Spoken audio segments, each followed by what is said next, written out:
My name is Shúlleabháin. I am a lecturer in Dublin City University, but I was also chair of Ireland's Citizens' Assembly on Biodiversity Loss. I was invited to speak to the Citizens' Council in the Netherlands to share my experience of chairing the Citizens' Assembly and maybe share insights into any questions that the members of your Citizens' Assembly had. So I was asked to speak to the Citizens' Council based on my experience participating in Ireland's National Citizens' Assembly. I was lucky enough to chair that Citizens' Assembly, which meant I was a member of the Assembly, but also was the public-facing person for the Assembly. And I guess part of what I shared with members of the Citizens' Council in Holland was to maybe be patient with the process. For me, this was a big learning curve, that when you have this many people meeting together, it takes time to have conversations. And conversations are the most important part of the deliberative democracy. This was a little bit novel for me. I am a lecturer and I'm an academic. And so initially I thought, well, we have to have lots of presentations to learn everything. But no, you have to have more time talking than being given your information. So patience was one thing that I thought was an important message to share with the Citizens' Council, and equally so with the process. So in Ireland, our report was published in 2023, and then it went to a joint parliamentary committee, and they deliberated on it for about 6 months, and they published their response to the Citizens' Assembly on Biodiversity Loss in December of 2023. And then it went to Parliament, and they responded in October 2024. And so that was over a year between publishing our recommendations to hearing back from government. And I think that patience it's important, because these processes do take time, but also not to lose hope or faith in it, because I can now see that many of the recommendations of the Citizens' Assembly on Biodiversity Loss are now coming into play. And so while it might be frustrating, patience with the political process, once there is a political process in place, I think it's important. The questions that members of the Citizens' Council in the Netherlands had for me were, what are the do's and don'ts that I would recommend for the Citizens' Assembly? One question was, how do you deal with different opinions with different people?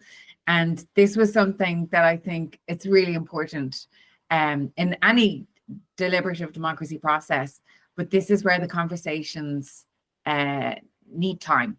And this is where people's personal interactions are very important. And I think it's okay for us all to recognize that not everyone's going to change their mind. Not everyone's going to agree at the end of this.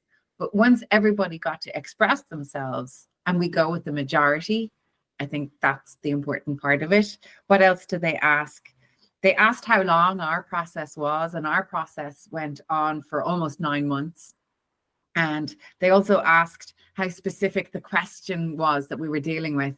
And in our case, it wasn't very specific. It was actually quite broad, and that's why we needed a lot of time. They also asked, how do you get a limited set of recommendations? And that is not something I could ask, because in the Citizens' Assembly that I chaired, we had very many recommendations. We had 159, but previous Citizens' Assemblies in Ireland have had around 50 or 60. And I guess it again depends on the topic that you're dealing with and the question that you are being asked. If it is clearly bound, there may be a limited amount of recommendations. If it's a broad, expansive problem like biodiversity loss, there are going to be more recommendations. So there were a lot of questions to answer to members of the Citizens' Council in the Netherlands. So I feel that citizens' assemblies or citizens' councils are incredibly important to the democratic process, because what they do is they allow everyday people, non-policy makers, to contribute to conversations about policy. So if we elect our public representatives to make policy, that is great. Sometimes we would like them to have maybe a snapshot of what people are actually feeling about that issue at the time. And this is where the Citizens' Assembly or Citizens' Council has a selection of people randomly chosen a plethora of perspectives, and they give feedback on what they think the answer to this problem is. It's up to the political representatives to take that feedback, disagree with it, agree with it, run with it or not, but it just adds another element to policymaking that is informed by non-policymakers. And I feel like it's very important. And in Ireland, we have seen it contribute to transformation of our society, in that after our citizens' assemblies, we now have gay marriage. Women are now, under certain conditions, allowed to have an abortion in Ireland.